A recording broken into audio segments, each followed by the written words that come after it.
Hello दोस्तों, आज का हमारा टॉपिक है UP board solution class 12 biology chapter 7 मानव स्वास्थ्य तथा रोग। तो दोस्तों, आज की वीडियो में हम इस चैप्टर के सभी महत्वपूर्ण विस्तृत उत्तरीय प्रश्नोत्तर को पढ़ेंगे। तो देखते हैं प्रश्न संख्या 1 क्या है, यही देखते हैं।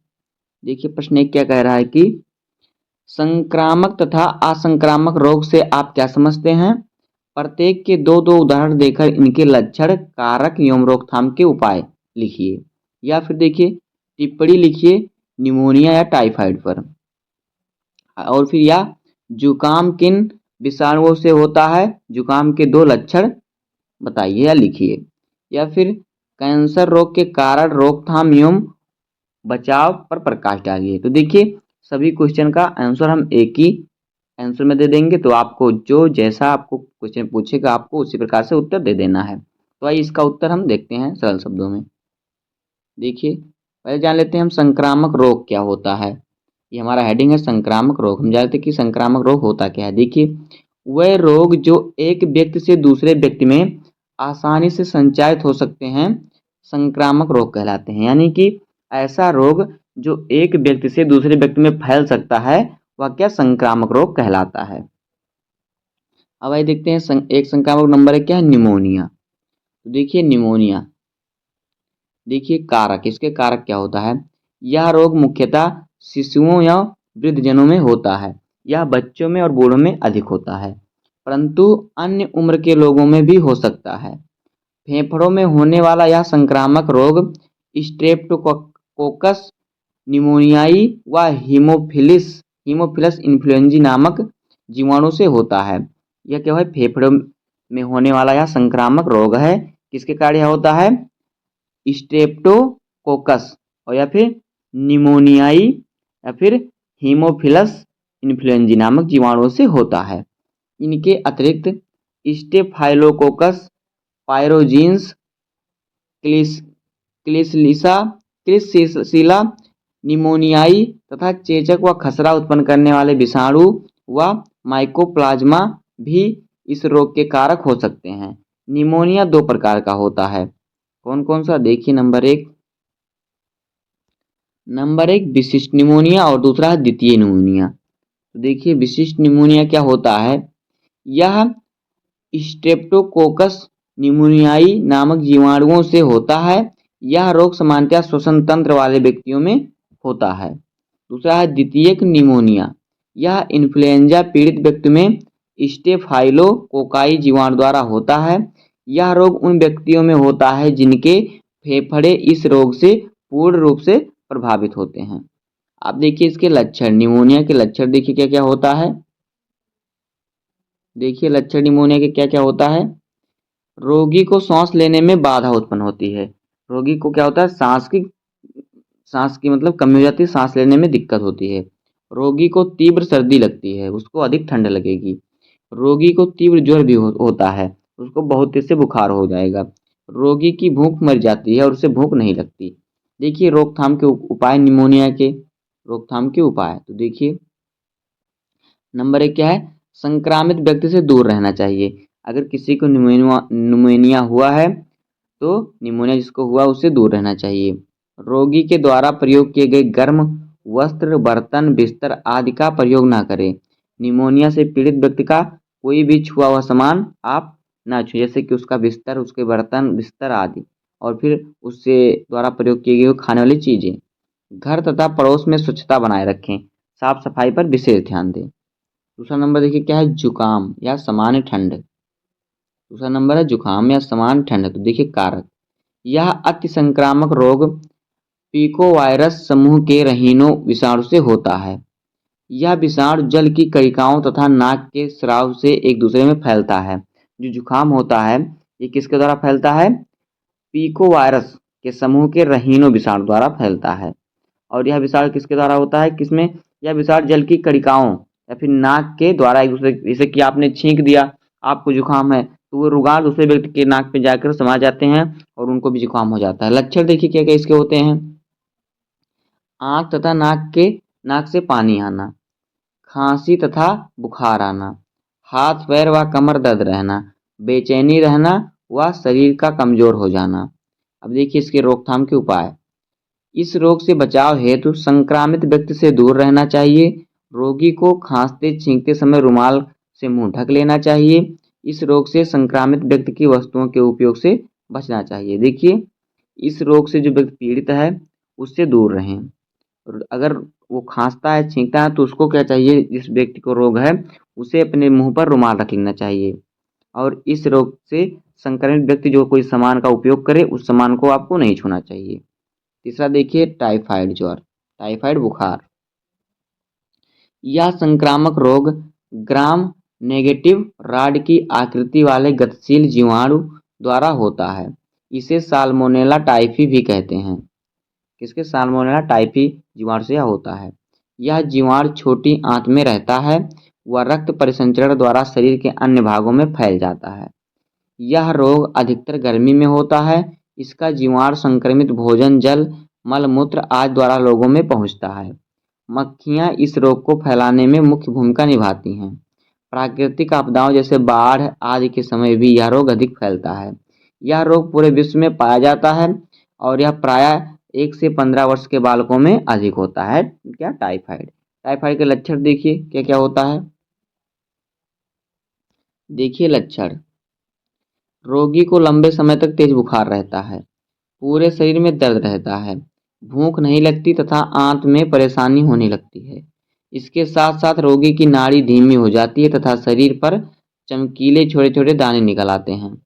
कभी कभी रोगी की आंत से रक्त स्रावित होने लगता है। सही समय पर उपचार न होने पर रोगग्रस्त व्यक्तियों में से 10% की मृत्यु हो जाती है। अब देखिए इसके बचाव के उपाय। क्या? टाइफाइड से बचाव के उपाय देखिए। हेडिंग हमारा क्या है? बचाव के उपाय। तो देखिए, खाद्य पदार्थों को हमेशा ढककर रखना चाहिए जिससे मक्खियां जीवाणु को खाने तक ना पहुंच सके। खाद्य पदार्थों को, जो खाने वाली चीजें जैसे भोजन, फल, सब्जियों आदि को ढक कर रखना चाहिए। और फिर देखिए, रोगी को हवादार तथा रोशनी युक्त कमरे में रखना चाहिए। रोगी के मल मूत्र थूक आदि को जलाकर नष्ट कर देना चाहिए क्योंकि उसमें कीटाणु होते हैं। जल व अन्य पदार्थों को उबाल कर प्रयोग में लेना चाहिए। इसको? रोगी को। बाजार के खुले पदार्थों का प्रयोग नहीं करना चाहिए। इससे क्या होता है? टाइफाइड होता है। वातावरण को स्वच्छ वातावरण को स्वच्छ रखना चाहिए तथा कीटनाशकों का नियमित छिड़काव करना चाहिए। 30 AV के टीके यानी TAV वैक्सीन लगवानी चाहिए। रोग उपचार देखिए, इसका उपचार क्या क्या है। इस रोग के उपचार देखिए, हेडिंग हमारा क्या है? रोग उपचार। तो देखिए, इस रोग की जांच बिडाल टेस्ट द्वारा की जाती है। जो टाइफाइड होता है इसका टेस्ट बिडाल टेस्ट द्वारा होता है। इस रोग में क्लोरोमाइसिटिन, एपिसिलिन व क्लोरोकम क्लोरे क्लोरेम्फेनिकोल नामक दवाइयां लाभदायक होती हैं। अब रोगी के शरीर में पित्ताशय को निकाल कर भी रोग का उपचार किया जाता है अब के समय में। अब देखिए, एक सब हो गए संक्रामक रोग। अब देखिए असंक्रामक रोग कौन कौन से होते हैं। तो देखिए, हेडिंग हमारा है असंक्रामक रोग। वह रोग जो एक व्यक्ति से दूसरे व्यक्ति में संचारित नहीं होते असंक्रामक रोग कहलाते हैं। वह रोग जो एक व्यक्ति से दूसरे व्यक्ति में नहीं फैलता वह असंक्रामक रोग होता है। नंबर 1 क्या है? एलर्जी। तो देखिए, एलर्जी क्या होता है। एलर्जी भी एक असंक्रामक रोग है। तो देखिए, कारक इसका क्या होता है एलर्जी का। हम में से कुछ लोग पर्यावरण में मौजूद कुछ कणों जैसे पराग, चिंचड़ी, कीड़ आदि के प्रति संवेदनशील होते हैं। इनके संपर्क में आने पर हमारे शरीर में प्रतिक्रिया स्वरूप खुजली आदि प्रारंभ हो जाती है। यही एलर्जी है। देखिए, कुछ लोग जो पर्यावरण में कीटे, जो तितली आदि होते हैं, कुछ लोग उसको सुंदर देखकर उसके संपर्क में जाते हैं। तो इससे क्या होता है, बहुत से कीड़े खतरनाक होते हैं, उनसे क्या होती है, काट लेते हैं और छू लेते हैं तो क्या होती है, खुजली हो जाती है। और इस खुजली को आप खुजलाएंगे तो वहाँ पे लाल चकत्ते पड़ के काला हो जाता है। यही एलर्जी होता है। अब देखिए, एलर्जी के लक्षण क्या क्या हैं। लक्षण देखिए, हमारे शरीर पर लाल दाने व चकत्ते पड़ जाना, शरीर में खुजली होना, छींक आती है, नाक में से पानी बहता है। ये सब एलर्जी के लक्षण हैं। आगे देखिए, एलर्जी की रोकथाम के उपाय। तो देखिए, रोकथाम के उपाय। हमें नए स्थान पर जाते समय वहाँ की भौगोलिक दशा के अनुरूप तैयारी करनी चाहिए। अर्थात यदि वहाँ धूल, पराग आदि अधिक होने की संभावना हो तो मुंह पर मास्क लगाकर निकलना चाहिए। शरीर को पूरा ढककर बाहर निकलना चाहिए तथा एलर्जी हो जाने पर हिस्टेमिन, एड्रिनेलिन आदि स्टीराइडों जैसे औषधियों का प्रयोग करना चाहिए। दूसरा देखिए क्या है, कैंसर। ये भी क्या है, असंक्रामक रोग है।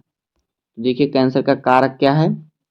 सामान्य कोशिकाओं को कैंसरी कोशिकाओं में रूपांतरण को प्रेरित करने वाले कारक भौतिक, रासायनिक अथवा जैविक हो सकते हैं। ये कारक कैंसर कहलाते हैं। देखिए जो सामान्य कोशिकाएं होती हैं, ये जो कैंसर रोग होता है इन कोशिकाओं को कैंसर में रूपांतरित करता है। ये भौतिक भी हो सकता है, रासायनिक और जैविक भी। इसे क्या कहते हैं, कैंसर कारक कहते हैं।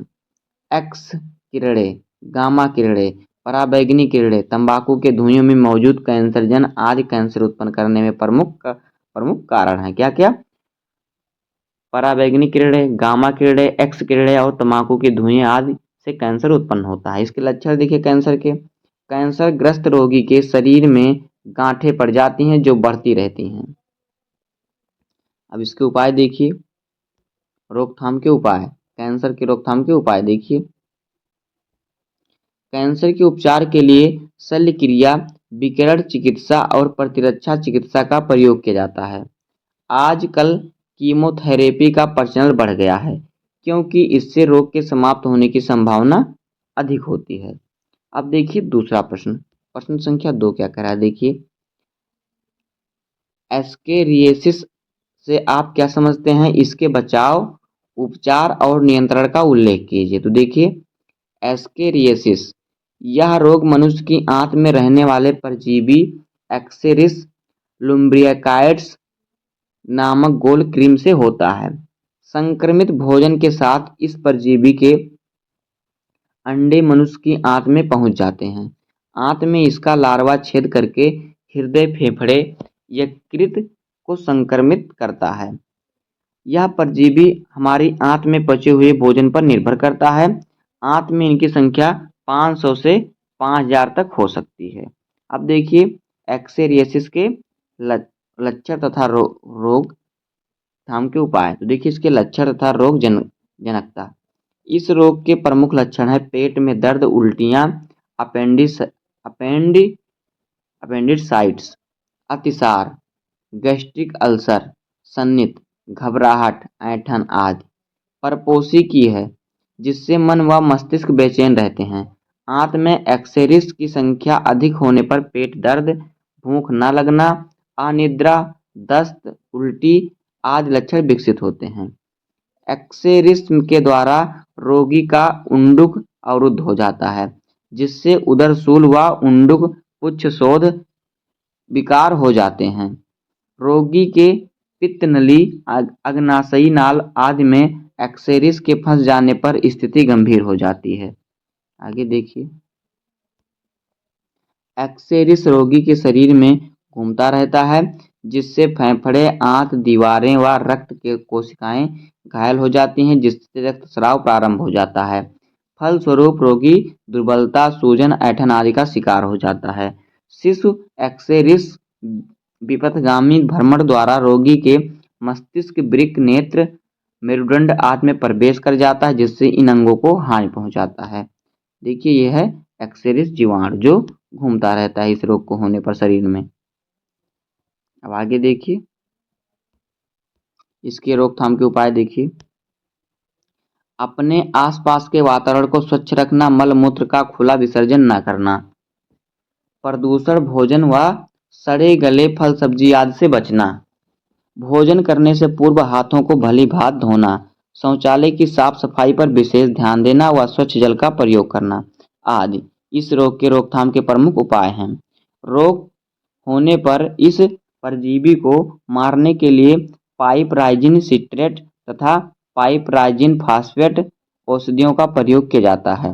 इसके अतिरिक्त मीबेंडाजोल, पायरेंटेल, पामोएट तथा एल्बेंडाजोल औषधि भी इस रोग के इलाज में प्रयुक्त की जाती है।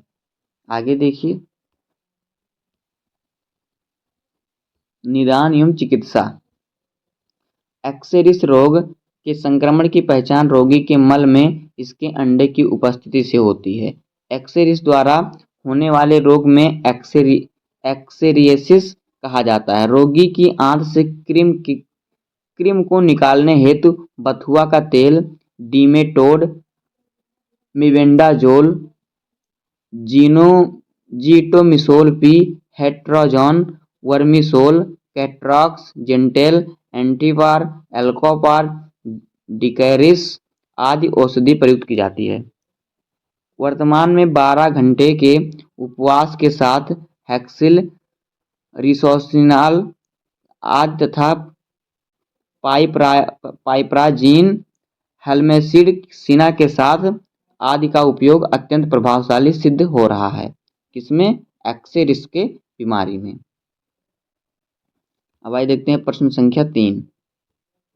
देखिए, मलेरिया रोग के रोगजनक लक्षण तथा उपचार लिखिए, या फिर मलेरिया तथा इसके नियंत्रण पर टिप्पणी लिखिए, या फिर मलेरिया रोग के रोगजनक तथा रोगवाहक का नाम लिखिए और उसके लक्षण का एवं निदान बताइए। तो उत्तर देखिए, रोगजनक।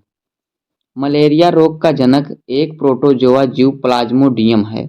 Plasmodium vivax, Plasmodium Oval, Plasmodium malariae तथा प्लाज्मोडियम फैलीपेरम इस जीव की प्रमुख जातियां हैं जो मलेरिया रोग के उत्तरदायी हैं। इनसे मलेरिया रोग उत्पन्न होता है। अब देखते हैं मलेरिया रोग के लक्षण। इस रोग में रोगी की भूख मर जाती है, रोगी को तीव्र ज्वर यानी बुखार चढ़ जाता है, रोगी को कब्ज हो जाता था, मिचलाहट आती है, रोगी का मुंह सूखने लगता है, रोगी के सिर, पेशियां और जोड़ों में तीव्र दर्द होती है। उपचार देखिए, मलेरिया का उपचार देखिए, मलेरिया के उपचार के लिए 300 वर्षों से कुनैन एक परंपरागत औषधि है। कुनैन दवा जो है, यह Dutch east India, Bharat, Peru, Lanka आदि देशों में सिनकोना वृक्ष की छाल के सत से बनाई जाती है। क्या बनाई जाती है? जो कुनैन दवा होती है। यह रोगी के रुधिर में उपस्थित प्लाज्मोडियम की सभी प्रस्थाओं को नष्ट कर देती है। कुनैन से मिलती जुलती कृत्रिम औषधियां एंटीब्रिन, बेरोक्सिन, एमक्विन, मेलोसाइड, मेलुब्रिन, निवाक्विन, रेसोचिन, कामोक्विन, क्लोरोक्विन आदि आजकल प्रचलित हैं। पेल्यूड्रिन, मेपाक्रिन, पेंटाक्विन, डेराप्रिम, प्राइमाक्विन तथा प्लाज्मोक्विन रोगी के यकृत में उपस्थित प्लाज्मोडियम की प्रस्थाओं को नष्ट करती है। अब देखिए इससे बचाव, मलेरिया से बचाव के उपाय देखिए। यहाँ से बचाव व नियंत्रण।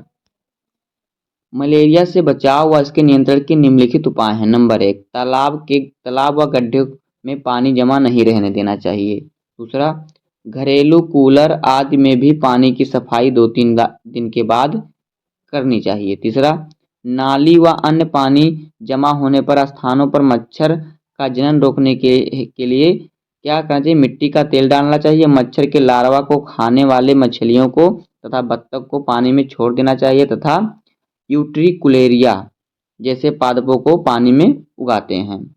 चौथा देखिए, मच्छर के जनन स्थानों को नष्ट कर देना चाहिए तथा नालियों को खुला नहीं छोड़ना चाहिए। पांचवा देखिए क्या है? डीडीटी तथा बीएचसी आदि का प्रयोग मच्छर नष्ट करने हेतु करना चाहिए, परंतु इन दोनों का प्रयोग भारत में प्रतिबंधित है। इसका उपयोग भारत में नहीं कर सकते। छठवां नंबर देखिए, क्लोरोक्विन, प्राइमोक्विन, डाराप्रिम दवाओं का प्रयोग रोगी को स्वस्थ करने में सहायक होता है। मच्छरों को दूर भगाने हेतु ऑल आउट तेल व क्रीम तथा मच्छरदानी का प्रयोग करना चाहिए। तो बस दोस्तों, इस प्रकार से हो जाएगा विस्तृत उत्तरीय प्रश्न का पार्ट 1। उम्मीद है कि आपको वीडियो पसंद आया होगा। अगर आपको वीडियो पसंद आया हो तो वीडियो को लाइक कर दीजिएगा। मिलते हैं पार्ट 2 के वीडियो में, तब तक के लिए धन्यवाद। जय हिंद।